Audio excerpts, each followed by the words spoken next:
Bonjour à tous et bienvenue dans cette vidéo de présentation et de prise en main de l'outil en ligne Mural. Alors Mural, c'est un super outil parce qu'il permet de faire des brainstorming mais à distance avec toute votre équipe. Je vous propose tout de suite de prendre un plan de travail pour vous en montrer plus. Donc là, nous sommes à l'intérieur d'un plan de travail Mural. On peut déjà commencer par lui donner un titre. Voilà, ceci étant fait, on va voir à quoi servent tous les petits boutons sur le côté. Donc le premier, il va servir à revenir au tableau de bord qu'on a vu tout à l'heure, là, en premier lieu. Le second, ça va être les différentes façons d'écrire du texte dans Mural. Donc que ce soit déjà un titre, un bloc de texte,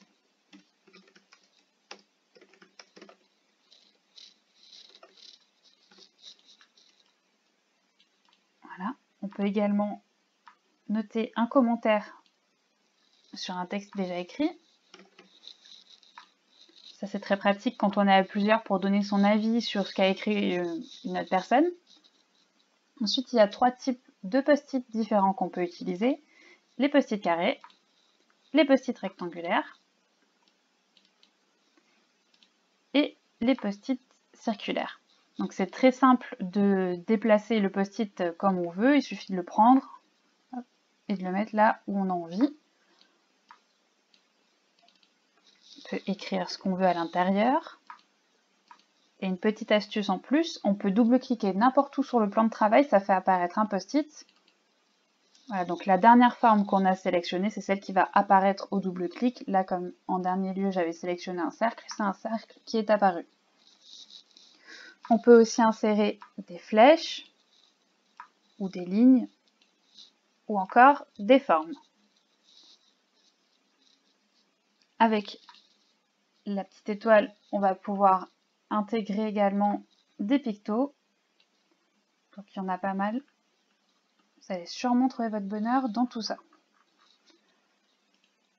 On peut aussi intégrer des zones où on va pouvoir mettre des post-it à l'intérieur.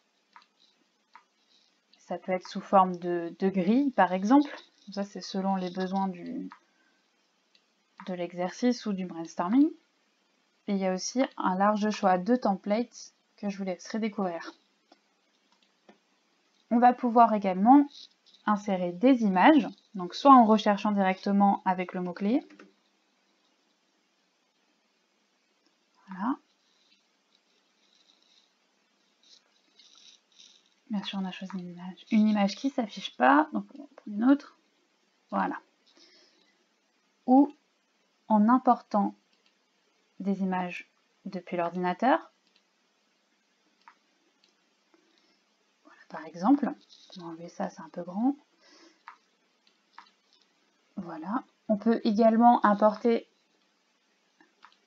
pas ici du coup, mais juste en dessous, avec cet onglet-là, on va pouvoir importer d'autres types de fichiers. Donc là, par exemple, une vidéo. Ça met un petit peu plus de temps.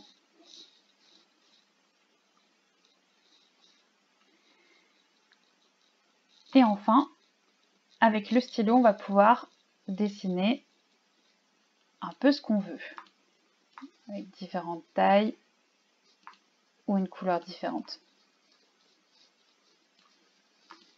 Et la gomme qui nous permet d'enlever tout ça. Voilà, une autre chose qui est très importante dans Mural, donc une fois qu'on a fini le dessin, par contre, il faut appuyer sur Done Drawing. Une autre chose qui est importante, c'est la gestion du zoom, puisque le plan de travail, il est comme ceci, très grand. Donc pour se déplacer facilement, on peut soit, avec le petit menu en bas à droite, appuyer sur le plus, et le moins de la même façon, déplacer le curseur, ou par exemple sélectionner un endroit dans le plan de travail avec voilà, le petit carré vert qui s'affiche. Autre astuce, si vous avez une souris à molette, il suffit de tourner la molette vers l'avant pour faire un zoom et vers l'arrière pour dézoomer. Voilà, j'espère que cette vidéo d'introduction à Mural vous aura plu et n'hésitez pas à vous abonner à la page LinkedIn Amy Digital pour pouvoir accéder à nos prochaines sessions d'ateliers collaboratifs. À bientôt!